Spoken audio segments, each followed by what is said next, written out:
Arratsaldeon ikusle, zer modu ongi etorri bertan berri albistegietara. Gaur uztailak 26 asteazkena, asteragoa, egunak utzizkigun albisteekin.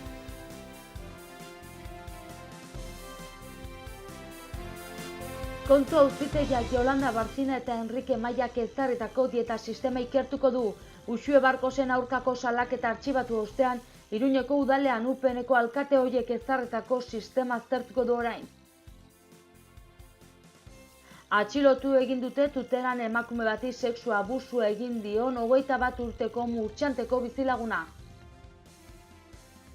Nafarroako gobernuak 30 urtetik berako langabeak sektore nagusietako enpresetara sartzea bultzatu du, hilean 955 eta 1.100 euroko diru laguntzak emanez. Hezkuntza departamentuak e-twinning programako proiektuen kalitatean sakontzeko asmoa du. Osasunbideko itxaron zerrendek bera egin dute, 10.000 lagun gutxiago daude medikuek noiz hartatuko zain. Bianan bainbenik gabe saltzera bideratutako 8.353 petardo atzeman dituzte. Auto batek beste oinezko bat harrapatu du Arrotxapean. Euskara Erresuma Batuko telebista publikoaren BBC-ren webguneko erreportaje baten protagonista dugu. Bertzeak bertze, Euskaldunek hizkuntza bizirik mantentzeko egindako lana goraipatzen du erreportaje egin duen kazetariak. Politika kontuekin hasiko dugu, asteazken honetako albistegia kontu auzitegiak Yolanda Barcina eta Enrique Mailak ezarritako dieta sistema ikertuko du. Uxue Barkos Nafarroako presidentearen aurkako salaketa artxibatu ostean, Iruñeko udalean UPNeko alkate horiek ezarritako dieta sistema aztertu nahi du orain. Bumeran efektua balitz bezala salaketa UPNeko buruzagien aurka joan daiteke.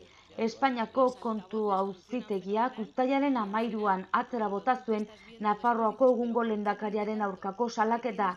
Diario de Noticias egunkariak kaleratu duenez, Barcinak eta Mailak lau legealditan ezarritako sistema aztertu nahi du kontabilitate arloko ardurak egon daitezkeen zehazteko. Hain zuzen, Barkos errugabetu duen kontseilariak sinatu du autoa, auzia ikertzeko instruktore bat jarriko dute, geroa baik jarri zuen salaketa Barkosen aurkako kanpainari erantzunez. Eta atxilotu egin dute Bertzalde Tuteran emakume bati sexua abusua egin dion 21 urteko Murtxanteko bizilaguna. Foruzaingoak 21 urteko eta Murtxanteko bizilaguna den gizonezko bat atxilotu du Tuteran Santa Anako jaien lehen egunean emakume bati sexua abusua egin ziola delakoan. Jarritako salaketaren arabera eraso sexista larunbatean eguerdiko 3 aldera gertatu zen San Jaime plazan Santa Ana jaietako txupinatzaile urti eta gero. Gaztea aske utzi dute jada, baina epaileak deklaratzera noiz deituko zain.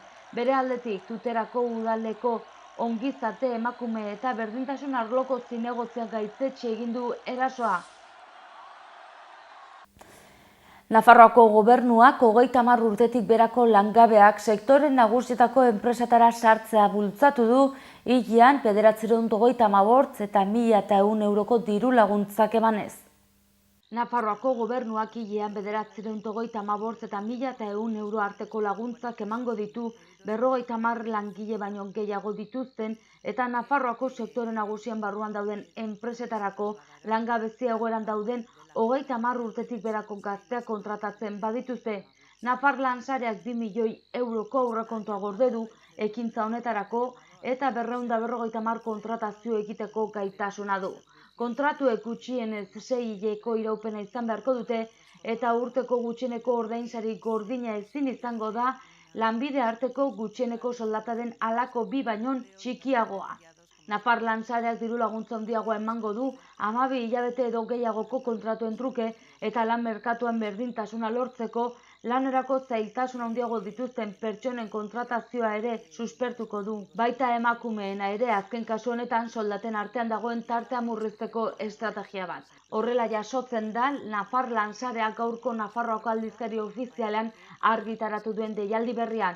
Kontratazioa sustatzen duen programa berri bat da eta 2 helburu ditu, laneratzeko zailtasuna dituzten gazten laneratzean laguntzea eta Nafarroako garapen ekonomikorako enpresa estrategikoen enplegu sorkuntza sustatzea. Nafar lansarea kontratazioa sustatzeko aurten ateratzen duen bigarren deialdia da. Lan merkatuan errenta bermatuko hartzaia kontratatzen laguntzeko diseinatuta dagoen beste batik gehitu zaio, hasiera batean 1,5 milioi eurokoa zena. Gogoratu behar dugu Nafarroako langabeen 45%ek bakarrik dutela langabezi estaldura. Krisiaren ondorioz, errenta bermatu eta gizarteratze errenta jasotzen duen pertsona kopurua 11 aldiz handitu zen, besteak beste, faktore hauengatik enplegu kolokatasuna eta estatuko babes eta kolokatasun sistema nahikorik ez egotea, iraupen luzeko langabezia eta abar. Bestalde gazteak laneratzen laguntzeko, Nafar lansareak 300.000 euroko beste deialdi bat du irekita, praktiketako kontratuak diruz laguntzeko.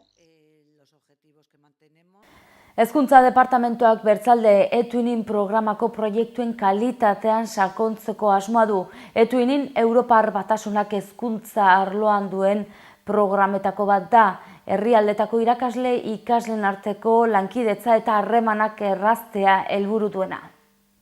Hezkuntza departamentua nazioarteko eTwinning plataforman parte hartzen duten Nafarroako ikastetxe proposatutako proiektuek kopuruz bakarrik ez, kalitatean ere gora egin dezaten lanean ari da.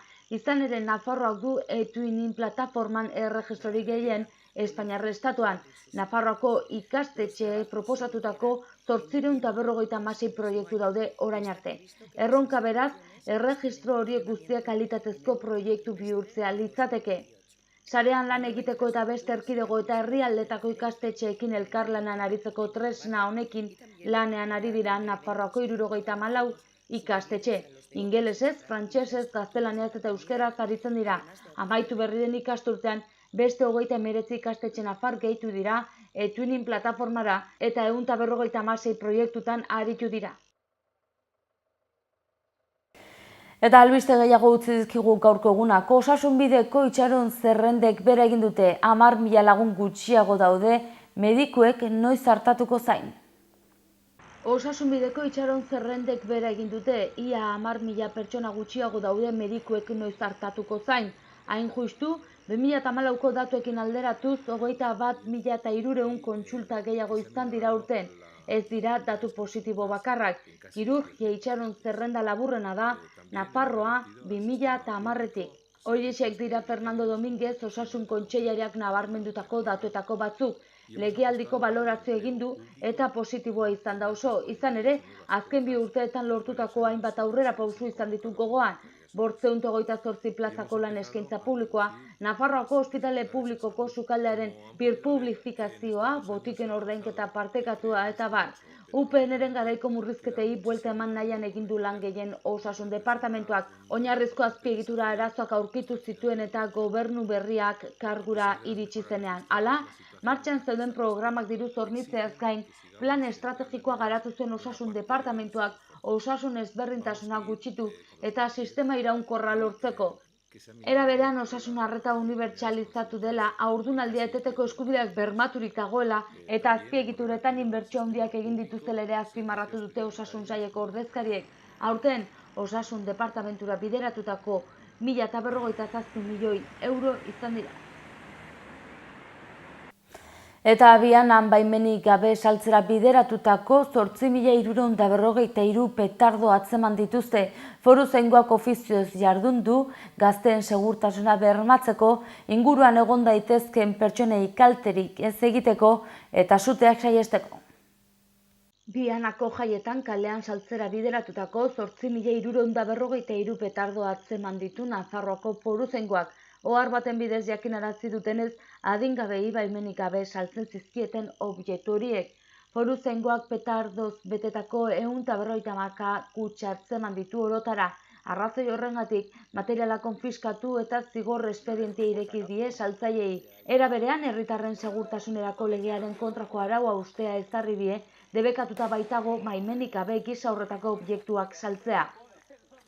Foruzaingoak ofizioz jardun du adingabeen segurtasuna bermatzeko, inguruan egon daitezkeen beste pertsonei kalterik ez egiteko eta sutea saihesteko.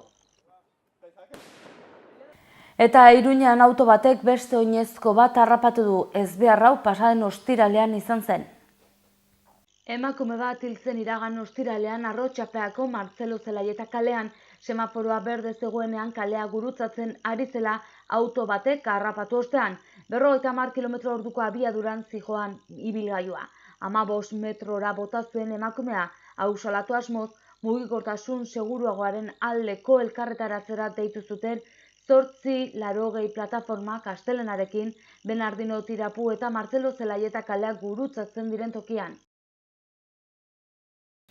Eta albisteekin bukatzeko bitxikeria bat, Euskara Erresuma Batuko telebista publikoaren, hau da BBC-ren webgunearen erreportaje baten protagonista dugu. Bertzak bertze, Euskaldunek hizkuntza bizirik mantentzeko egindako lanak goraipatzen du erreportaje hau egin duen kazetariak. Euskarari buruzko artikulu luze eta mamitsu argitaratu du Erresuma Batuko telebista publikoaren webguneak. Horretarako Peio Salaburu, Euskara Institutuaren zuzendari eta Euskaltzaindiako kide dena elkarrezkatatu dute.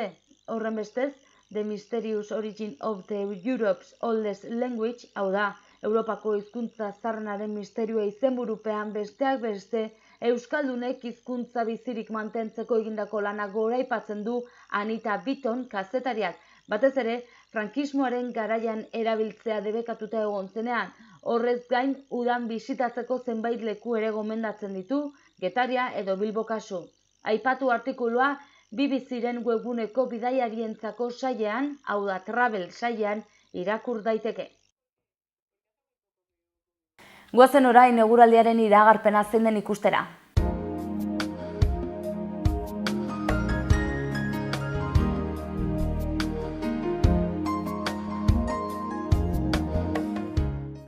Gaurkoan uztailako 26, hodei gutxi orokorrean Nafarroa osoan. Iparrerantz joko duen haizea ibiliko da, bolada gogor batzuekin eta temperaturak berdintsu mantenduko dira. Iruña aldean ere zerua oskarbi egongo da eta haizea tarteka bizi iparretik finkatuko da, 25 eta 13 gradu arteko balioa utziz. Baztanen hodei gutxi eta ipar osagaiko haize ahula ibiliko da, temperaturari dagokionez 21 graduko maximak eta 13 graduko minimak emango dira. Bihar Iruña aldean goizean be hodeiak garatuko dira, baina orokorrean egun oskarbia izango da. Norabide aldakorreko haize ahula ibiliko da, iparraldetik finkatuko dena eta temperatura maksimoak asko igoko dira. Baztanen bihar hodei gutxiko eguna izango da. Goizean haize aldakorra eta ahula ibiliko da eta arratsaldean iparralderantz joko duen haize bizia temperaturak nabarmen igoz. Uztailak 26 gaur, asteazkena, hauexe dira egunak utzizkigun albisteak.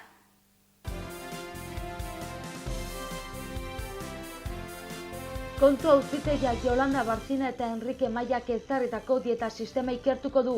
Uxue Barkosen aurkako salaketa artxibatu ostean, Iruñeko udalean UPNeko alkate horiek ezarritako sistema aztertuko du orain. Atxilotu egin dute Tuteran emakume bati sexu abusua egin dion 21 urteko Murtxanteko bizilaguna. Nafarroako gobernuak 30 urtetik berako langabeak sektore nagusietako enpresetara sartzea bultzatu du, hilean 955 eta 1.100 euroko diru laguntzak emanez. Hezkuntza departamentuak e-twinning programako proiektuen kalitatean sakontzeko asmoa du. Osasunbideko itxaron zerrendek bera egin dute, 10.000 lagun gutxiago daude medikuek noiz hartatuko zain. Bianan bainbenik gabe saltzera bideratutako 8.643 petardo atzeman dituzte. Auto batek beste oinezko bat harrapatu du Arrotxapean. Euskara Erresuma Batuko telebista publikoaren BBC-ren webguneko erreportaje baten protagonista dugu. Bertzeak bertze, Euskaldunek hizkuntza bizirik mantentzeko egindako lanak goraipatzen du erreportaje egin duen kazetariak. Eta bertzerik ez gaurkoz, mila esker zuen arratagatik eta arratsalde ona izan. Bihar arte.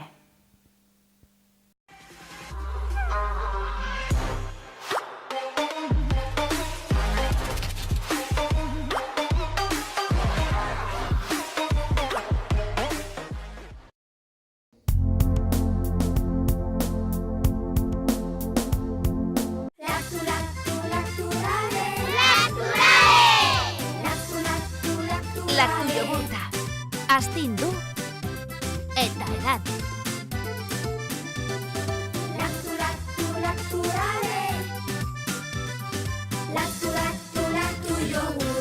Orain ere, laktu jogurta gaingabetua, 100%! Gorritxon atsedenerako sistema hoberenak eta loaldi egoki batendako beharrezkoak diren produktuak aurkituko dituzu. 40 urte daramatzagu punta-puntako materialak eta marka hoberenak bezeroaren eskura jartzen. Deskansatzeko sistemetan aditua gara, sofak, koltsoiak, somierrak. Hurbildu eta eskuzabali jasoko zaitugu. Iruña, Gorritxo. Erratzun kanpin baztan oporretan deskansatzeko eta ongi pasatzeko lau izarretako kanpina. Ingurunez zoragarrian eta lasaian. Hondarribit eta Donibane Loitzuneko hondartzetatik 3 ordu laurden eskasera, baztan kanpina. 100 metro kuadroko 150 partzel esiak eta itzalarekin, argindarra eta ura zornitutakoak. Heldu eta umentzako 2 igerileku, jolastoki, ostatu, jatetxe, supermerkatu, padel pista, squash, petaka eta ping-pong. Mediku zerbitzu 150 metrotara erratzu herrian bertan. Erratzun baztango bihotzean baztan kanpina. Gipuzkoako Tolosaldean, Leaburu herrian, inguru aldapatsu bezain politean kokatua dago Mahala baserria. Bertan ekoiztu eta elaboratzen dira hainbat esneki eta txerriki, hasigazta eta jogurretatik eta txorizo eta urdaiazpiko onduetaraino. Baserritik bezeroaren ganaino zuzenean iristen dira produktuak, modu naturalean eginak dira. Beraz, benetan, produktu osasuntsuak konsumitzeko aukera ematen du Mahalak, eta goxo-goxoa gainera. Jan Baserritik. Gure lurreko larre gozotik, nator zuzenean. Zuretzat esneki bihurturik modu naturalenean.